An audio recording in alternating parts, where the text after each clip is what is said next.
Good evening, ladies and gentlemen. To hear the simultaneous interpretation, please select an audio channel by clicking the interpretation icon at the bottom right of the Zoom screen. This program is organized by ISIC Japan, produced by Bloom Pacific, and sponsored by BAE Systems and Raytheon Technologies. The interpreters are Christopher Field and Paul Hersey. I would now like to turn the floor over to ISIC Chairman Masanori Nishi to chair this Defense Industry Forum on the topic of Japan's defense industrial base, obstacles and opportunities for growth. Welcome to the ISIC webinar. I am the chairperson, Masanori Nishi. Today we have invited 4 individuals to discuss Japan's defense industry. I have known all 4 of them for many years. From Japan, we have General Shinichi Iwanari, who has been involved for decades in logistics and as R&D for the Self-Defense Force. We also have Masamitsu Morimoto, a lecturer at Keio University, who, after spending time at the Ministry of Defense and METI, also studied at Tufts University. He has focused on research in defense technology and export management. From the US, we have Greg Rubenstein, who has been involved for many years in defense technology cooperation with Japan. He has experience with the FSX, the first serious such venture between the US and Japan, and one that raised a lot of problems. Finally, we have Dr. Taylor of the United Kingdom. He is currently at RUSI, but for many years, he has been researching Japanese industry, and in particular, the defense field. He has also been watching these programs, starting with our first episode. In 1978, when I joined what was then the Defense Agency, now the Defense Ministry, there were, at the time, 2 defense policies we wanted to achieve. One was participation in peacekeeping organizations, PKOs. That was achieved surprisingly early in 1992 in the form of Japan sending personnel to UNTAC, who were deployed in Cambodia. The other policy, weapons export, however, was not that easy. In 1976, weapons exports were fundamentally banned. Later, in the 1980s, with our alliance to the United States, a special treatment allowing technical cooperation with the US was adopted. The trigger for that change in policy allowing exports was the introduction of the F-35 fighter jet. An approach called ALGS was adopted for the maintenance of these fighters, which allows the exchange of replacement parts between all countries who use the F-35. Prime Minister Noda, who was the last Prime Minister of the Democratic Party, understood the significance of this system and established parts exchanges between operating countries as a policy. His successor, Abe's cabinet, then systematized this approach into a way of exporting weapons. That was right before I left the government. However, while the system may be established, actual exports are minuscule. Today, I'd like to ask each of our participants to dig into the Japanese defense industry from your own perspectives. I will start with General Iwanari and ask about the overall picture in the Japanese defense industry. We'd like to ask what the status is, because he is very familiar with that of the Japanese defense industry. Thank you very much. I am Iwanari, retired from JASDAF. Today, I should like to give an overview of Japan's defense industry.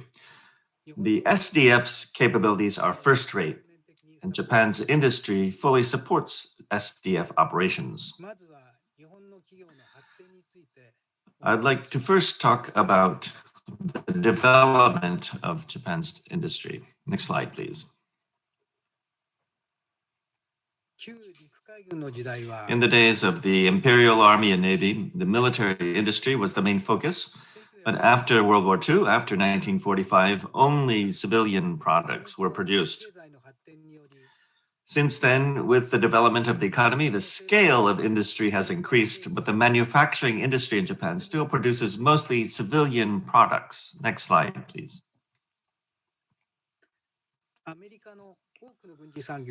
Most defense companies in the US focus mostly on the military sector. Strategically, I understand that they have market penetration strategies and product development strategies. In Japan, defense accounts for about 10% at most of the business of companies engaged in defense. After World War II, military work disappeared and civil work took center stage.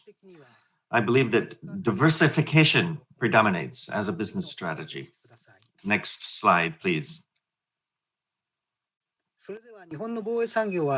Looking at the composition of Japan's defense industry, most of the companies have many business divisions, and defense accounts for only a few percent of their business.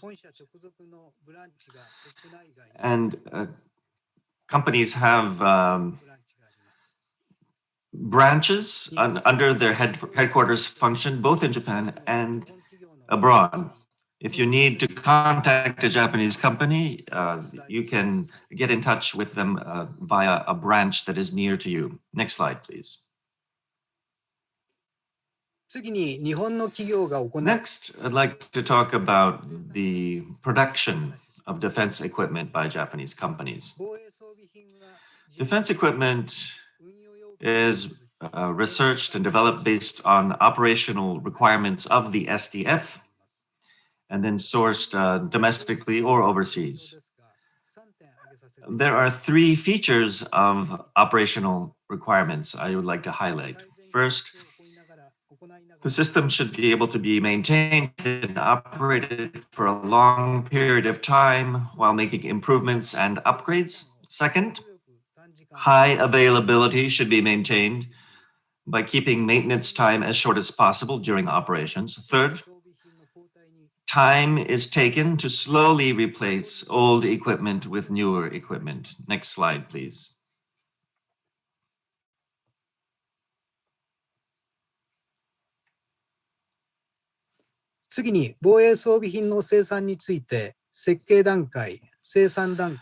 Now, on the production of defense equipment, I will touch on the design phase, the production phase, and maintenance improvement after deployment to units.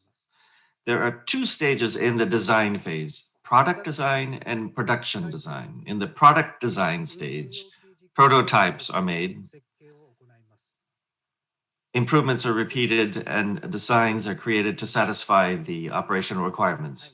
Consideration is given to general purpose products like COTS and standard parts. Production design is closely related and is done at virtually the same time. Consideration is given to the volume of production, length of production period, ease of assembly, quality, and cost. Next slide, please.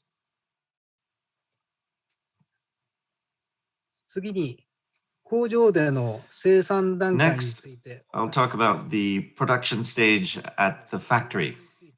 Regarding aircraft production, an example of long-term small volume production is the US-2 amphibian and the C-2 transport aircraft. An example of long-term medium volume production is licensed domestic production of the F-15. As an example of short-term small volume production, I could cite prototype research. There's almost no demand for short-term mass production, but in the past, this did include production under license of the F-104. A little more about long-term low volume and long-term medium volume production.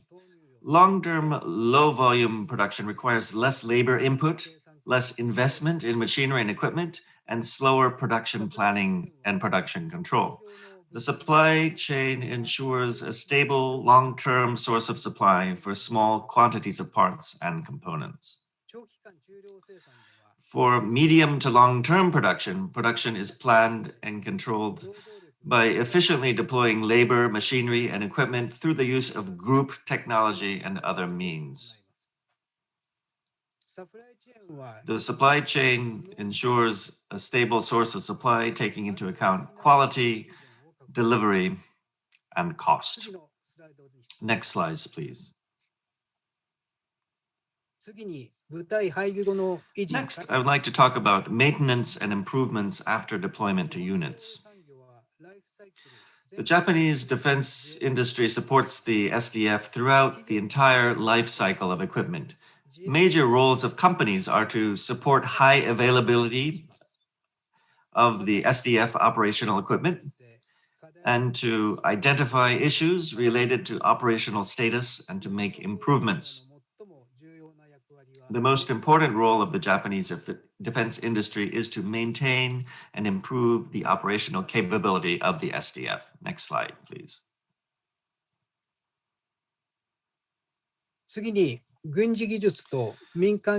Next, I would like to talk about the relationship between military and civilian technologies.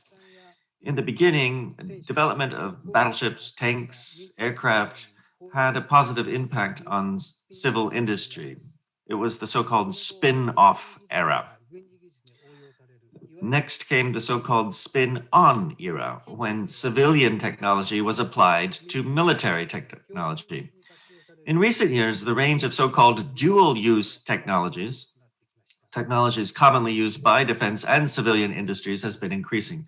Many industrial technologies have entered a mature stage of commoditization, and the number of standard components and standard functional products has increased. COTS is also being used for defense equipment.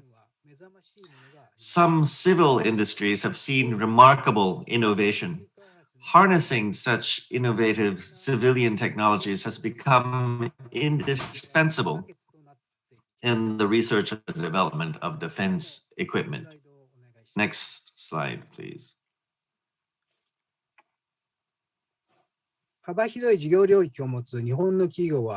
Japanese companies that have a wide range of business areas excel not only in dual use, but also in incorporating innovative civilian technologies.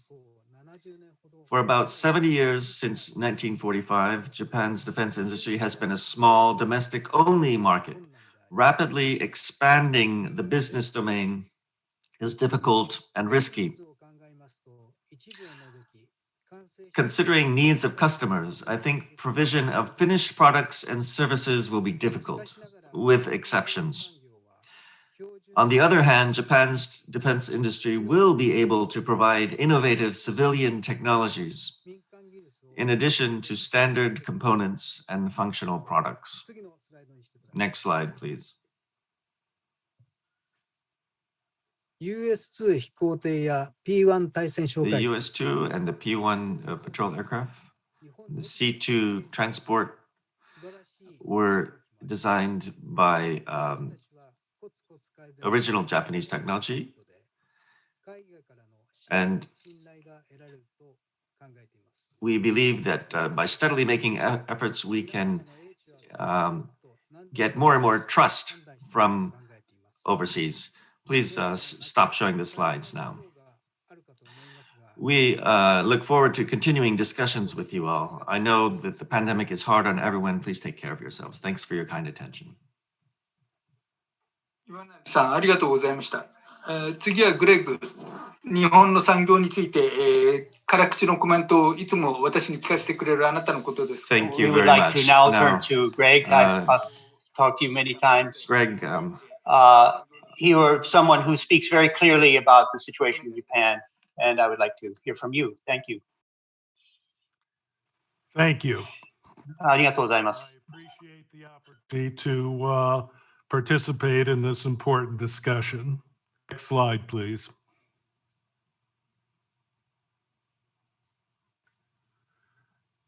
Today, Japan's defense community faces a critical challenge: how to ensure that its defense industrial and technology base remains an effective national resource.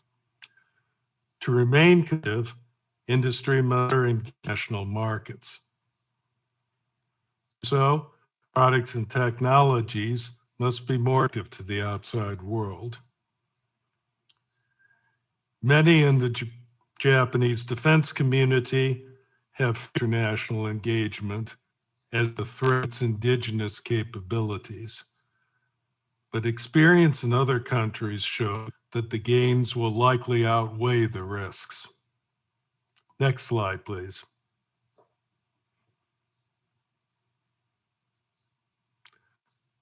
The problems in Japan's defense industry have been evident for years. The industry operates in a sheltered and isolated environment, isolated from countries as well as its very powerful commercial, industrial, and technology sectors. There is high cost, inefficient production for one customer, the government ban.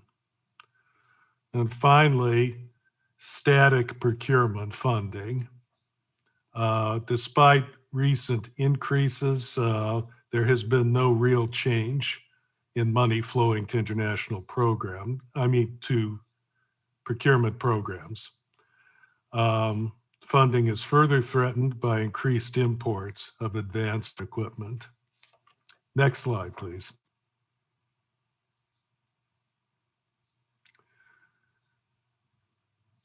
Based on its national security strategy adopted in 2013, the government of Japan has adopted policies that, in principle, should encourage industry competitiveness. The Defense Ministry's production and technology-based strategy, for example. Next slide, please.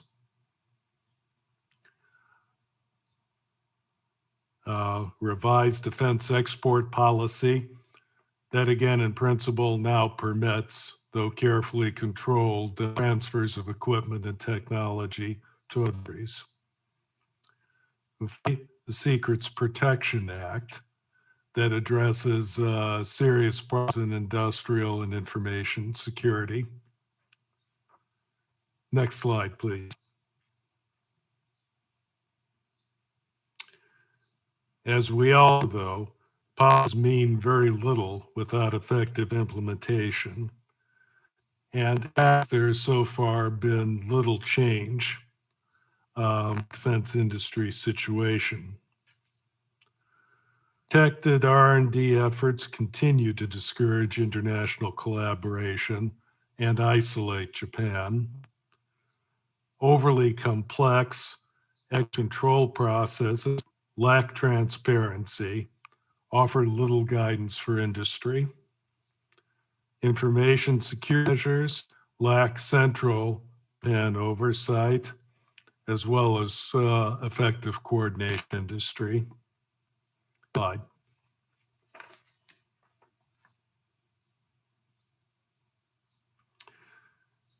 This situation unavoidably has a negative impact on international partners and customers.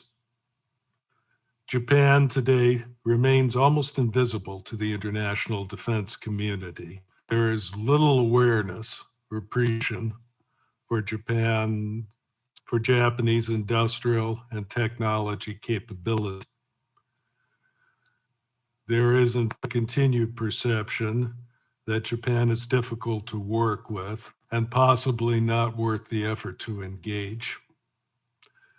This is a situation that Japan's government and industry must work together to address.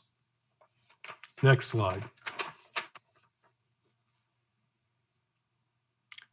However, government and industry often seem to work at cross purposes on international engagement. Industry tends to blame government for this, while the government of Japan blames industry for not trying hard enough to take initiatives on international engagement. In fact, both sides seem to be right. Each awaits action by the other, and often as a result.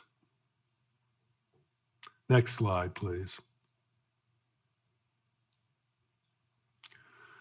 There is need for action in several areas, policy and process, but all efforts to engage the international community must start with an export strategy. There must be recognition that aid and investment are critical to Japan's future defense industrial base. Like other countries, policy on defense exports and R&D must, on the one hand, strengthen capabilities, and on the other, arms control and technology security concerns.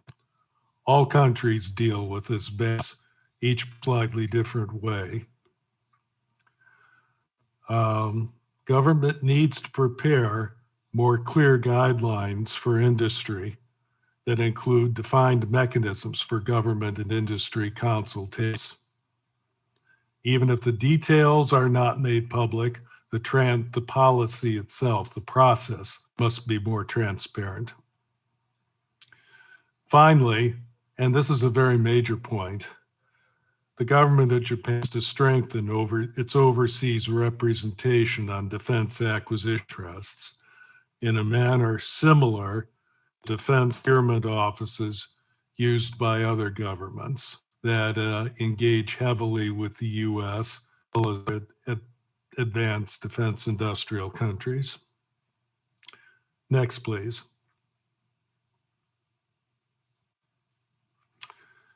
There are measures that industry needs to take as well to overseas engagement. Engaging international defense markets means more than simply equipment. Companies must expand beyond representative offices to invest in overseas and in that way gain visibility. These industry initiatives, of course, must have geo guidance support.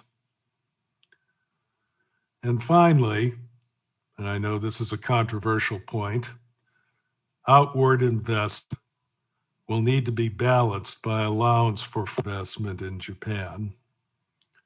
Laws, regulations, and thinking on this subject must adjust to current day reality. I'd like to make a final note, which is that, yes, Japan's defense industry has some unique circumstances. However, the challenges discussed here are common to all countries with advanced industrial bases, and have been addressed by every potential partner Japan is likely to engage. Stop with this, and thank you for your attention.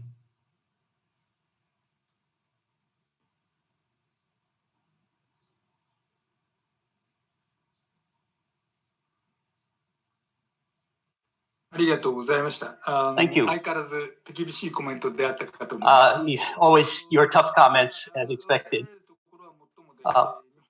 What you've said is certainly important.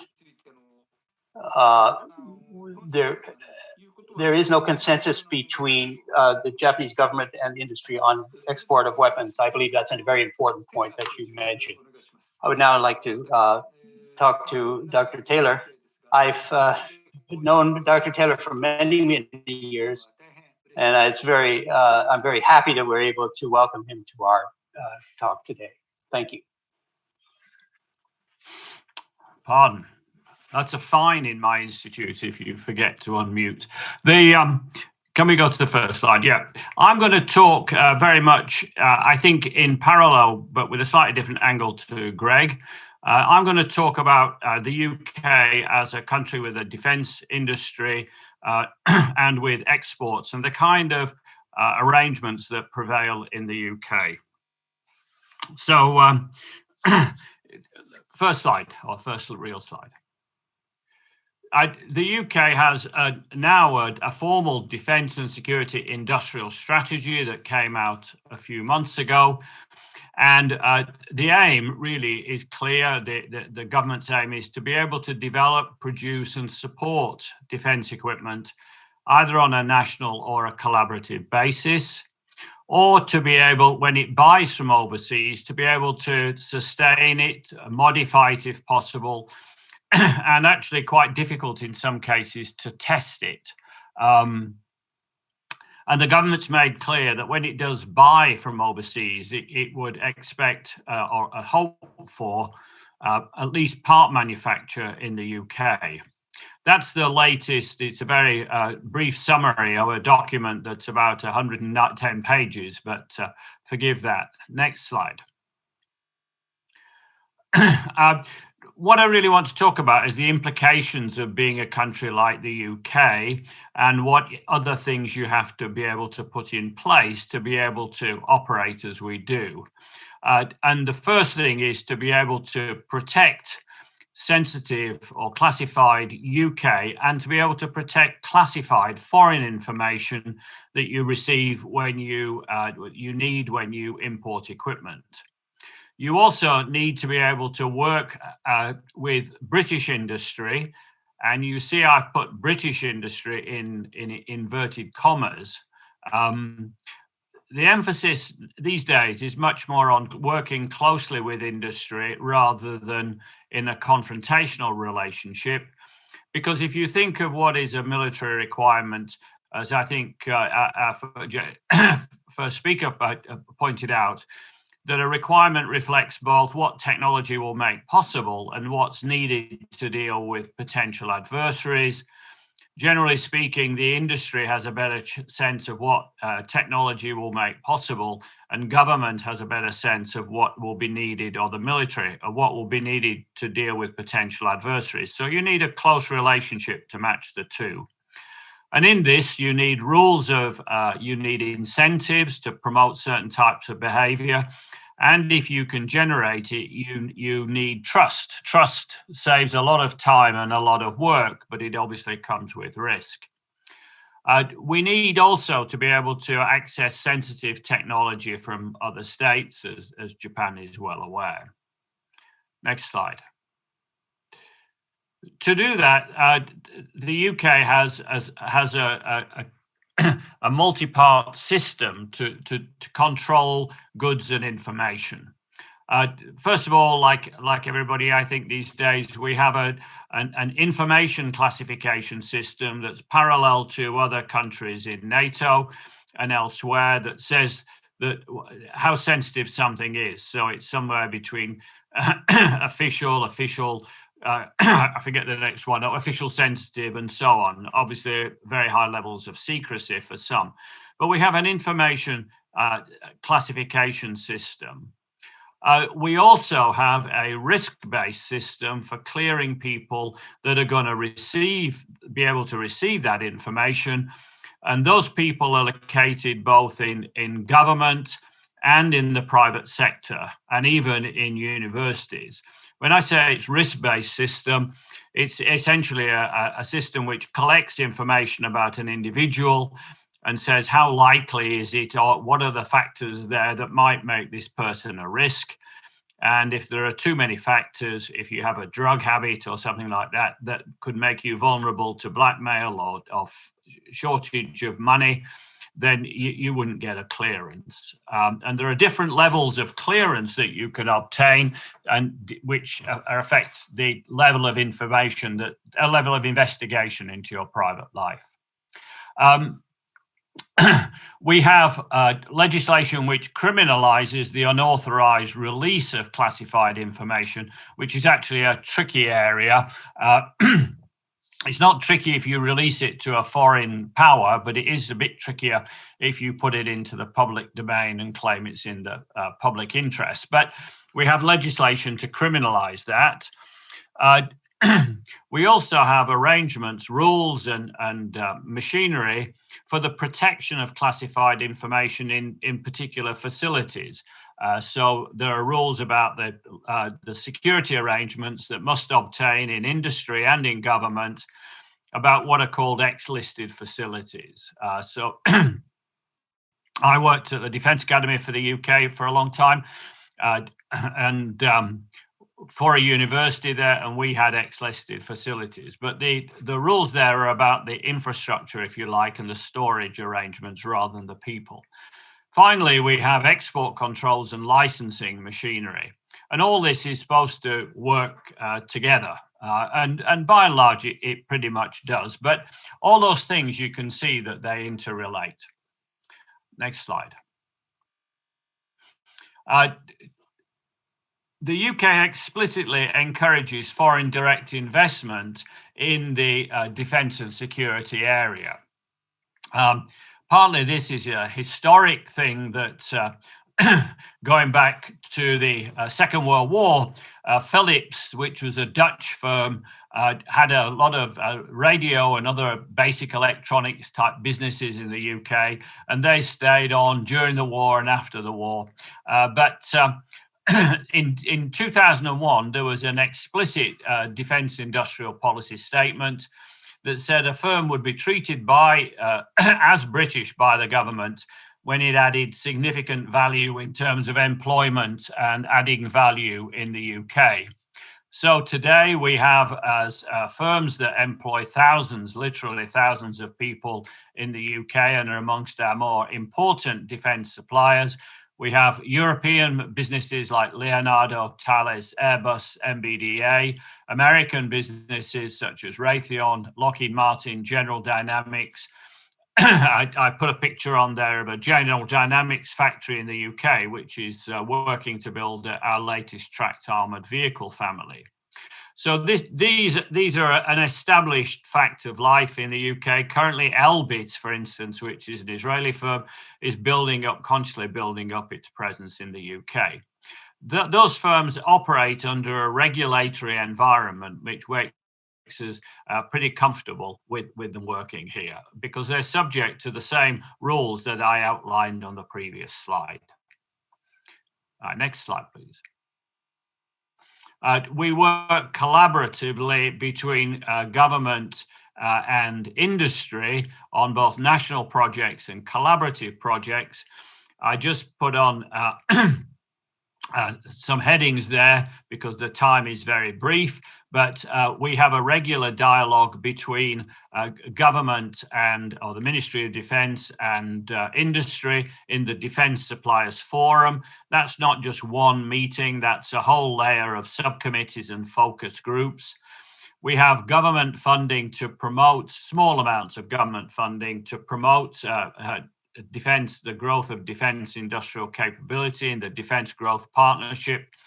We have particular sector strategies where government and industry explicitly work in partnership to maintain industrial capability. One of the points that I think is very important about defence industry is that once you lose a defence industrial capability to develop and make something, it's very difficult to get it back. It's very costly, slow, and risky. So in areas that really matter, and these now include nuclear submarines, complex weapons, and so on, we have sector strategies to make sure that there is a flow of work to industry so that they can keep their capabilities. And there's also, of course, government funding for research and development. The government's trying currently, and with a bit of success in the Tempest program, to get industry to put more of its own money in so that government doesn't find all the background funding. But government does spend with the private sector quite extensively. Next slide. As far as efforts to support collaboration are concerned, well, the UK is a participant in the Committee of National Armaments Directors. I know that Japan keeps a contact at NATO headquarters, and I'm sure they're familiar with this body. But mainly, collaborative projects come out of multiple bilateral relationships and missions. We have a particularly important treaty with France that was signed in 2010, which has survived Brexit, and how well it's going to work after Brexit remains to be seen. But we do work, and there is obviously a very extensive discussion with the United States. The UK keeps a very large presence in Washington in the military area to look at defense cooperative and collaborative arrangements. Next slide. The government supports exports First of all, by a body called the Defense and Security Organization, which essentially collects market information and gives advice to companies that are interested in trying to sell something. And that covers security products as well as defense products. And security products actually a very important and growing part and successful part of the UK sector. Occasionally, we call on political backing for ministers to visit a country and encourage a country to take seriously a UK offer. We occasionally provide help for customer financing, but one of the things that's come more to the fore in recent years is that the government has made itself more ready to make UK training and other forms of support available to UK customers. And that's often an appealing aspect of dealing with the UK, because the pilot training and so forth and naval training are valued. But essentially the core point is that it is no use, as everybody recognizes, just to sell somebody a platform. You also have to help them to be able to use, maintain it, help them with some doctrine and so on. So the government is helped it, and in fact we've got joint training now with Qatar, for instance, and Qatari pilots are training with alongside RAF pilots, and this is something which militarily is valued. We're also trying to design more equipment so that it will be available, appealing to export customers. This is quite tricky because UK forces are very demanding, and sometimes they don't want to downgrade their requirement. But you see a picture there of the Type 26, which is being constructed, and that's been a design that's a modular design, which is being bought by the Royal Navy basically as an anti-surface and anti-subsurface frigate, short-range air defense capability on it as well. But it's been bought also, the design's been bought by Australia, and Australia's modifying it so that it will do a range of other tasks, including longer range air defense. It's also being bought by Canada, who's buying actually more, going to be building more of these ships than the UK, because they're combining their design so that it is capable of extended air defense and anti-surface and anti-submarine warfare. So we're trying to design for export and using modern digital design techniques and building modularity into the platforms. Next slide. So when we look at government-industry relations, we have a certain amount of legislation, which is gives you law and regulation. We have policy, we have organizational arrangements, but also we have organizational cultures and behaviors, just like everybody else, because all this machinery is made to work by people who, to a certain extent, know each other or are strangers to each other, and we have to make it all work. There's a great interest in the UK about how Japanese arrangements evolve or transform. I think that everybody that I know of that takes any interest in Japan knows how difficult these processes are for Japan. But we also know about Japan's ambitions for its defense industry. We know how sensitive it can be to be completely dependent on external supply. The UK government and industry, if I can speak on behalf of such large bodies, see Japan as a very attractive potential collaborative partner. But obviously it helps, it will need, for Japanese to face up to some of the issues which Greg Rubenstein mentioned, and which perhaps other people on the call are aware. But UK seriousness interest with collaborative partnership with Japan is very real. Thank you very much.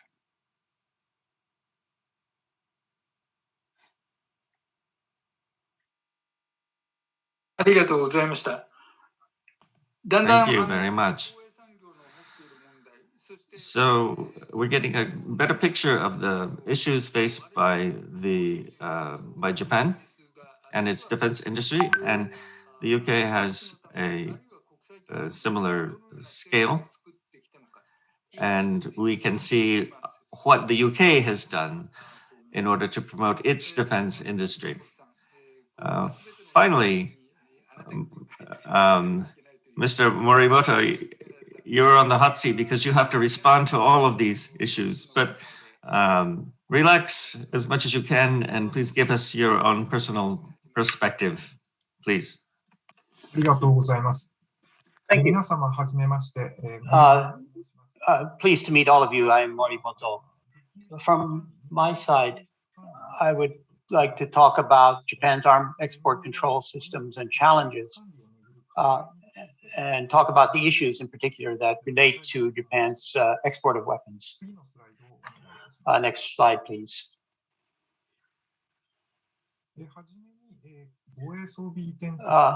First, I'm going to talk about the three principles on transfer of defense equipment and technology. In 2014, the three principles on transfer of defense equipment and technology replaced what had been the former three principles on arms exports. That is what we now have, the three principles on transfer. But it does not mean that the system for exporting of weapons was necessarily relaxed as a result. I've talked about the content of those three here, and I underlined the important points. Next slide, please.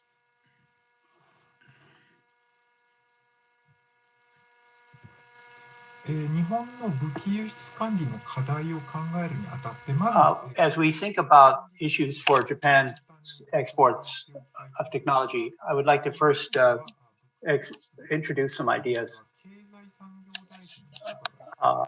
First of all, that the Minister of Economy, Trade and Industry has to approve arms exports.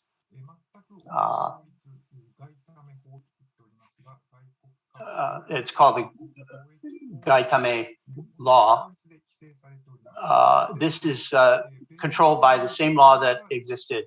It would be what corresponding to the EAR law in the US. So the Ministry of Economy is involved.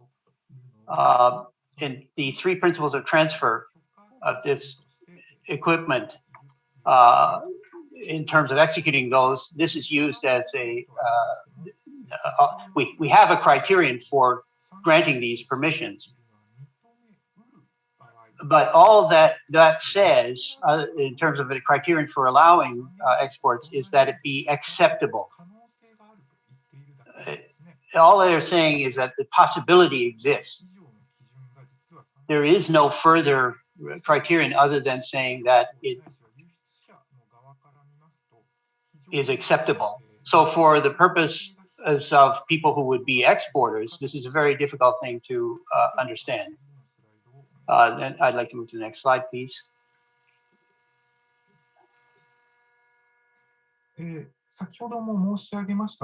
As I said a moment ago, the Minister of METI is the person who has to take the lead on approval of defense exports.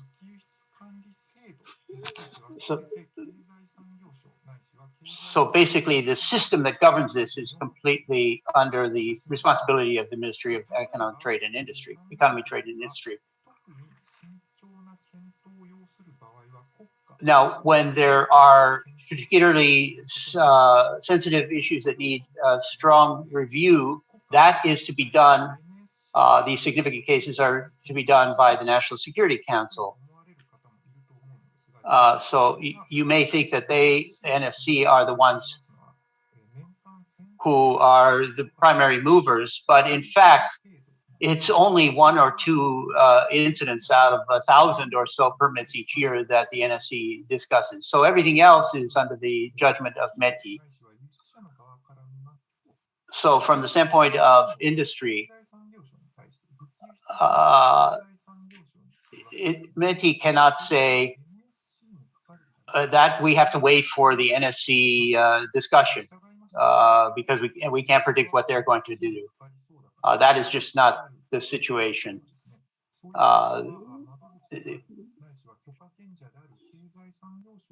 It is really the METI who function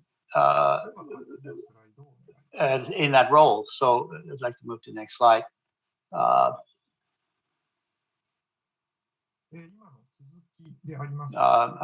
continuing what I was just talking about. The three principal policy is a criterion for a judgment or for permission, but it's not the entire thing. There are many other factors or issues that come up in this process. This is one example. I think we can say that the process or the procedures are entirely unknown or untransparent. So, for example, it's difficult to understand the application forms. So you have in the US, BSP and so forth. But for Japan, when you are going to export weapons, you have to start by finding out where the permission application forms are and how they work, because people don't know how those work. So again, for the exporter, it's impossible to judge what the risk is even.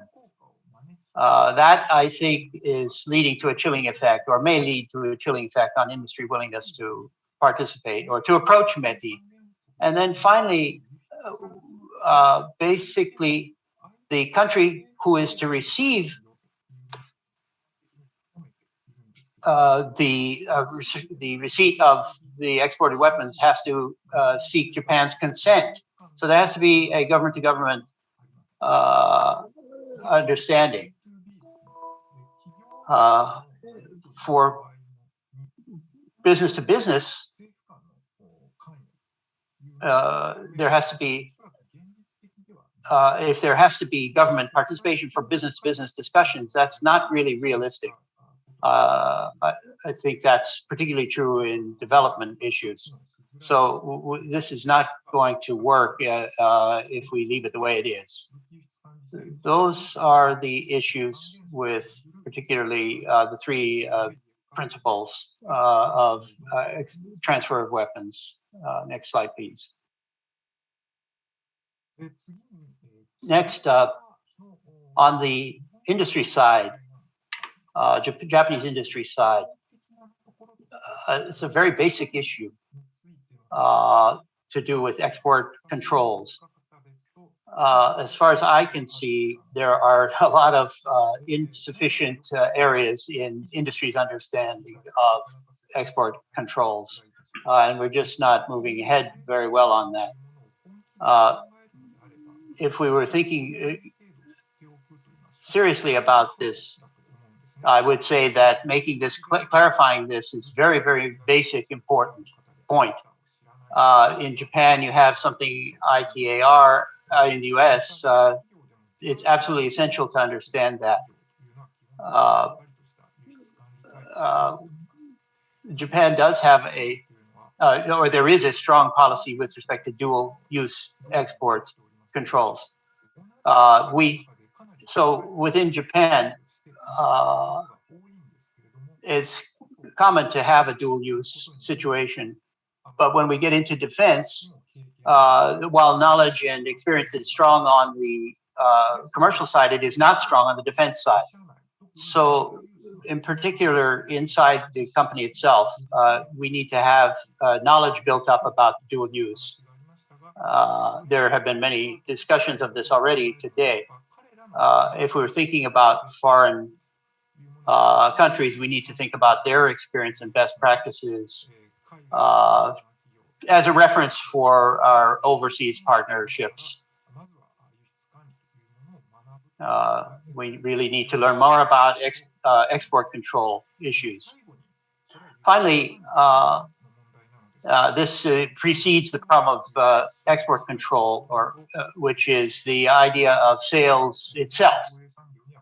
For Japanese industry, it is something that I think we can clearly say is missing.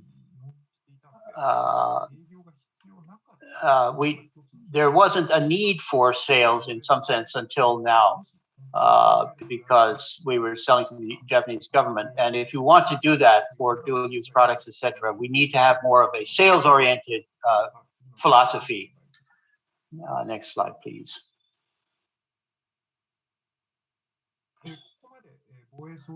I've talked about the three principles and the export management policy up until now on the industry side. Finally, I would like to talk about the Department of Defense, Ministry of Defense issues. The export control is part of national security policy, and in the same sense,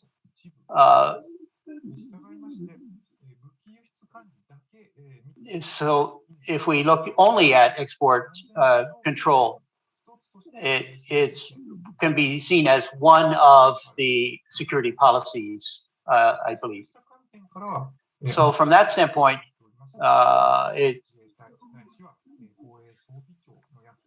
we have the role of the ATLA, Japan's Ministry of Defense Acquisition Technology and Logistics Agency, is very important. These are not, the goal is not to transfer weapons, but it is a means by which it is done, to be done, and therefore they need to be deepening their relationships with overseas countries. They need to build long-term relationships in order to do that. These are not one-off matters. Now, related to these transfers, there are many points that come up. One of them is that it involves not only business to business, but government to government, to which may need to take further measures such as financial guarantees, as well as a policy to address training and operational support. I think that comes up often. So from these standpoints, as an importer, Japan has been in this position. But if we were going to become exporters, we need to look at it from the same point that we have looked at it from importers, from the standpoint of importers. Finally, on joint development of weapons, this is something that's already being sought in Japan. We need to be playing a major role and participating in these joint developments. And when we do so, I think this has already been pointed out a number of times, there has to be a clearance or security clearance system. And this is to cover exchanges of information between businesses, industry. Generally, clearance relates to the control of information between countries, but we also need to have that ability between industry. Such a clearance system will become necessary, I believe. That covers, although it's a very rough presentation, that covers what I wanted to cover this morning. Thank you very much. Thank you. The biggest problem for export of weapons for Japan is that the understanding that the country would control such the export of weapons, who and what is sold to whom, is of course something that the country has to decide as a whole. Another issue is parts, components, maintenance, technical cooperation. In those areas, I could put it this way, on the detailed level, how much do we leave those things to the individual industries? There's no line that has been drawn about this. So as you said, Mr. Morimoto, there has to be a philosophy that has still not been established that governs this. From my point, I would like to ask Trevor, which is, as I've said, England is, of course,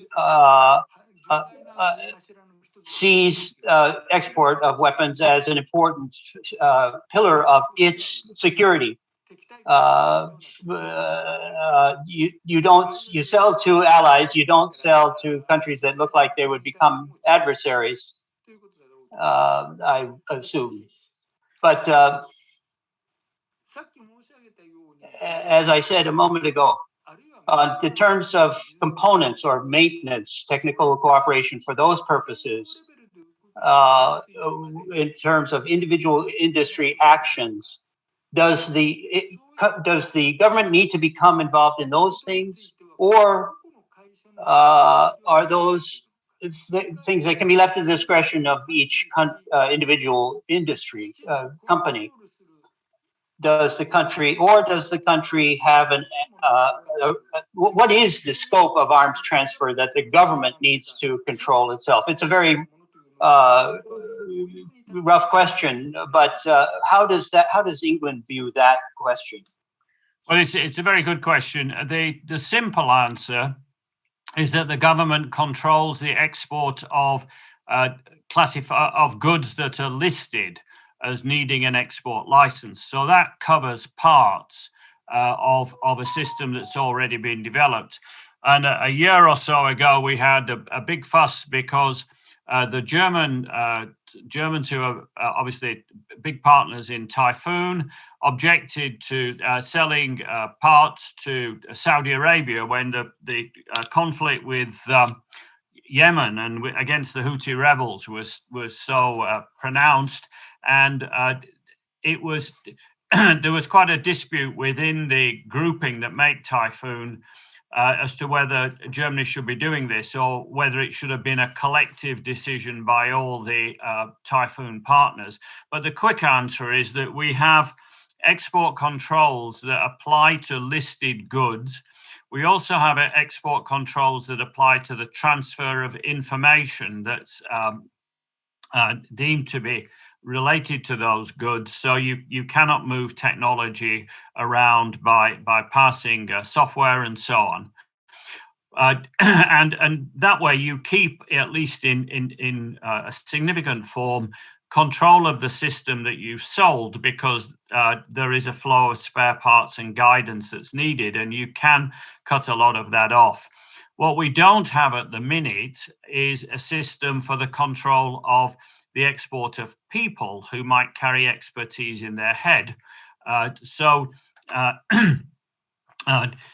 For instance, and our companies do keep a small number, but numbers of staff in customer countries to help those customers look after the equipment. And I don't think the government could easily have the legal power to require those people to come back. But some instance, the kind of distinction there that's quite important is that when Saudi Arabia Military Industries was established not so long ago to reflect Saudi determination to build up their own defense industrial sector, this was in the light of restrictions from Germany on parts for Typhoon and some of the weapon systems. But the first chief executive of Saudi Arabia Military Industries was actually a German from, I think, Rheinmetall. So it's a very good question. We keep control on technology information, but we don't really yet have control over people.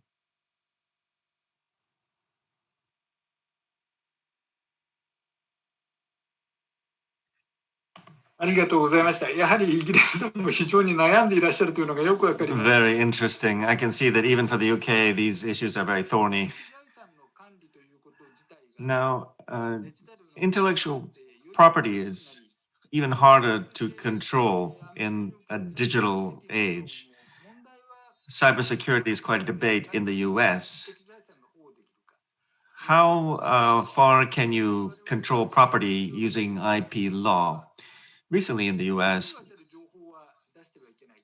you cannot obviously disclose classified information, but how about if it's not classified?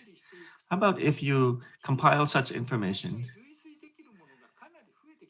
There's more and more information that is almost classified if compiled in such a way. Using supercomputers, it's possible to get more and more data that is of that nature. And what comes out of this also, and it's a very tricky area, how far must we control information?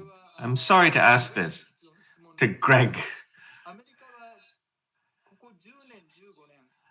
For 10 years, 15 years, the US has seen its own intellectual property stolen by China and Russia quite a bit. I believe that this is a big headache for the Pentagon. So, how should information be controlled moving forward?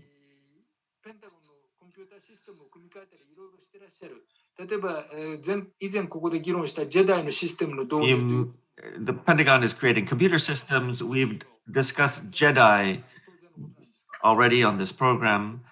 So you have to take security messages, but I'm trying to get at something more basic. When you sort out data, what do you know and what don't you know? How do you control the delicacy of that? I believe that this will be an issue in controlling weapons technology in the future. Greg, from your perspective, weapons information control, how will it evolve? Wow. This is an area that is very much a work in progress within both industry and within government in the US.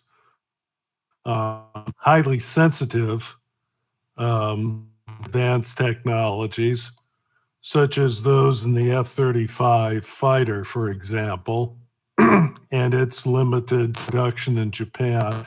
That, in a sense, is relatively easy.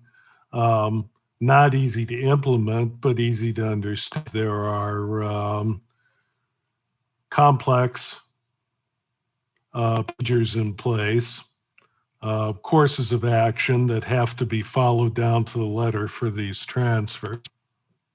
So that's one level.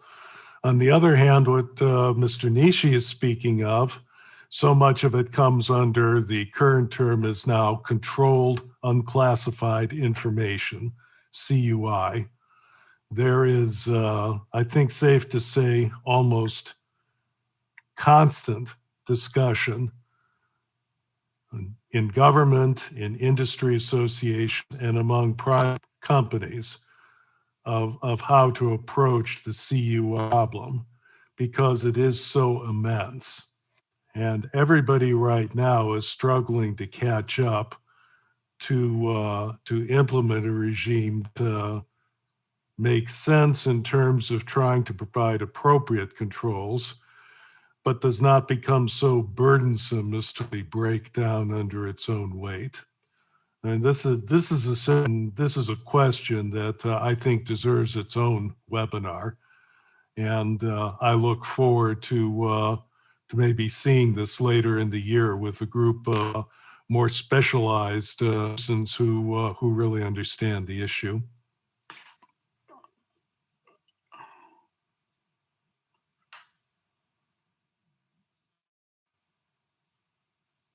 ありがとうございます。すいません。私の頭痛の種だもんですから、あなたにシェアしていただいたような感じがして、ちょっと。Sorry, my question was too big, and I apologize for that. This was a headache for me. A question to you, Iwanari-san, on the F2 perspective that it started as the development of the FSX. It was a very difficult development process. At the same time, after it went into service, the technical people in the Air Self-Defense Force did very delicate upgrades. So the final version compared to the original version, you have to ask if it's even the same plane, almost. It changes, it has grown so much, changed even on the outside. So put another way, configuration management is something that we have to keep in our own country. I think that's very important for Japan Air Self-Defense Force.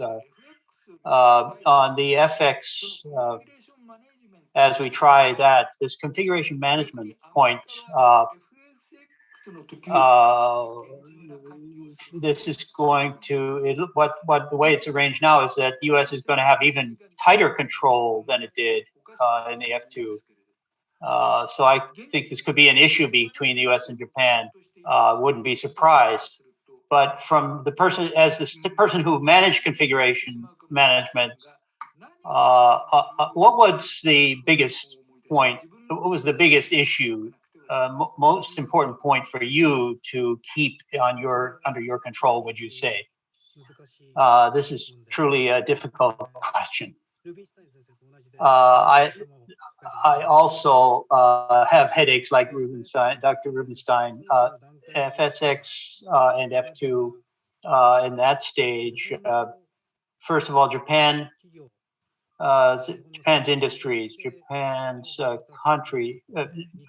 government. There was always an issue about how much information to share between the US and Japan. We also had limited development funds. We weren't able to do all the flights we wanted to. At some issues we had to simulate or speculate. So it's difficult to use the same aircraft for many tens of years. Price about we needed to we created a budget which expected to spend about 10% for revisions. There are lots of issues with pilot adaptation and so forth. We solved the problems one at a time through technical development. There were lots of things that we weren't able to get from the US. So by explaining the test results, the approach we took was, well, they would say, if you know that much about it, then we can tell you this much. Mitsubishi Heavy Industries was at the center of that. They worked very hard on it. So when we create a new aircraft from now on, I think the US, Japan, other countries may participate. The sharing of information at the same time and how to protect that information will be extremely important, I believe. In particular, the design of the aircraft body, the engines, and so forth is very important. But even more important, I think, in the future will be the network. The performance of the aircraft body, the performance of the engine has matured to a certain extent. You might ask how much further growth there can be for that. But what is going to grow in battle will be how we handle networking, dual use issues, or other commercial technology may need to be used, which is very difficult. So how we protect that? Dr. Rubenstein said, and also Dr. Taylor said, security, with respect to security, that Japan was very loose. In my understanding, I think that we have not explained it fully. One of the things that Dr. Taylor said was that we haven't been able to control people as well. When when foreign countries come to Japan, that is certainly the case. The METI and so forth are in fact trying very hard to cooperate. Now the question is how to explain the situation with respect to dual use. How we incorporate commercial technology is something that focus on METI is going to be something we need to perfect. My answer has gotten a little long. That's all I have. Thank you. Thank you very much. I think that's an answer we could have only gotten from someone such as Mr. Iwanari, who has long experience actually working in this field. We don't have a whole lot of time, so Mr. Muramoto, so you moved from a working atmosphere to a university atmosphere, and you'll be teaching young people, including on arms exports and on what stance the government should take towards arms. These issues will do not come up in your classes. In Japan, we still don't have an entity that will talk about these questions. And some people might say we don't really have a national strategy on these questions. But for arms exports, for technology controls, and on the other side, the people that use these technologies and the need for security clearances. For a long time, especially in post-war Japan, we only had very loose regulations that prioritized individual freedom. But in this pandemic, we are talking about how much regulation is acceptable. And I think that this applies in this field too. How much freedom, how much limitation? When one thinks about arms exports, what kind of teaching are you planning on doing toward the younger generation, I wonder? Thank you. Thank you for that very, very hard question.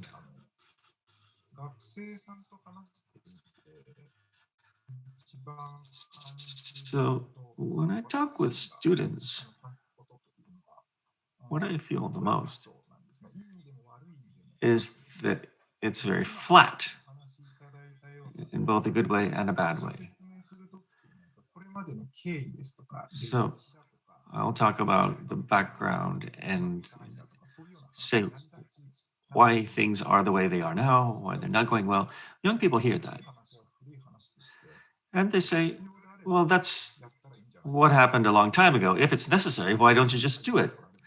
They just deal with it very straightforwardly. To me, it's a very fresh approach. So the Cold War is history for them.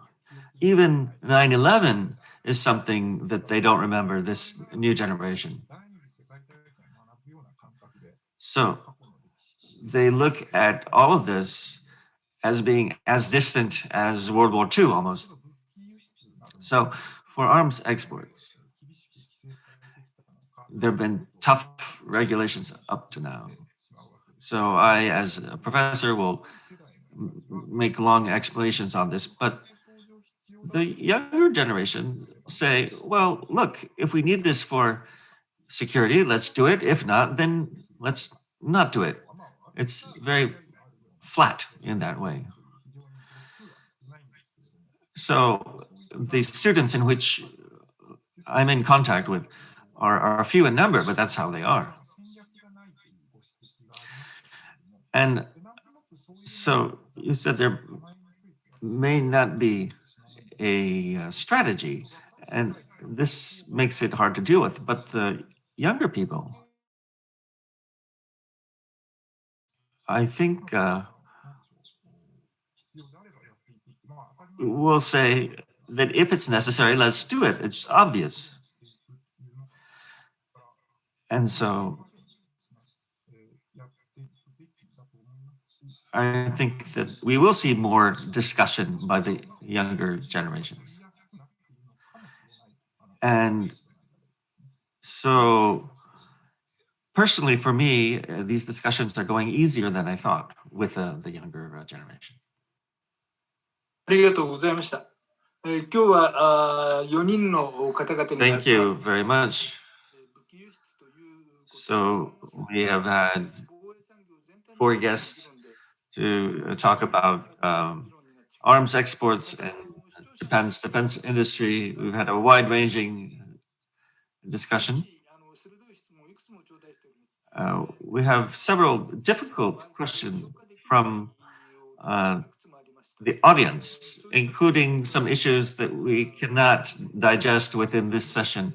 I will look for a chance to respond to these inquiries later time. Our next session will no doubt be next month, and we will be putting up topics on our website, and we will announce the time of the next event on our website. We appreciate you all, and I look forward to seeing you all once the pandemic allows it. Thank you.